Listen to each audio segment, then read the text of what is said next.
என்னதுக்கு நீ மாட்டு அந்த ட்ரெயினே விட்டுட்டு போகிற.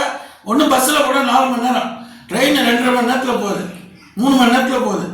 எல்லாம் தொத்திக்கிட்டு போகிறாங்க. காலையில் வேலைக்கு போகிறாங்கன்னா 3 ட்ரெயின் விடணும், 3லேருந்து 4 ட்ரெயின் டெய்லி விடணும்.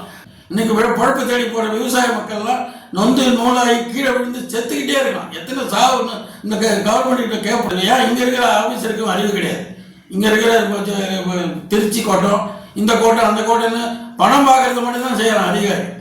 இந்த மக்கள், அதாவது பொதுமக்களுக்கு என்ன சேவை வேணும், பொதுமக்களுக்கு என்ன செய்யணும், எல்லாம் நெருக்கடியில் போகிறோம். பொங்கல் பண்டிகைன்றது பொதுவாக தமிழர்களுக்கு மட்டும்தான்.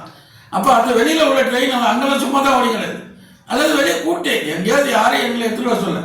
நீ இந்த சொகுசு பொட்டிக்கு செலவு பண்ணுறதை விட்டுட்டு முதல்ல பப்ளிக்கோடைய கன்வீனியன்ட்டை பாருங்க. அவங்கள கன்வீனியன்ட்டை பார்த்துட்டு அதுக்கப்புறம் நீ சொகுசு வண்டி விடு, புல்லட் ட்ரெயின் விடு, ஹைபர்ட்ரானிக் விடு, எதை வேணாலும் விடு, வேணான்னு சொல்ல. இந்த ஸ்லோவாக போகிற ட்ரெயினே மக்களுக்கு இப்போதைக்கு போதும். இது ஒன்றும் வல்லரசு நாடு இப்போ அமெரிக்கா, ஜெர்மன் மாதிரி நாடு கிடையாது. ஏன்னா அங்கே பாப்புலேஷன் கம்மி, அவனுக்கு இடவசதி அதிகம்.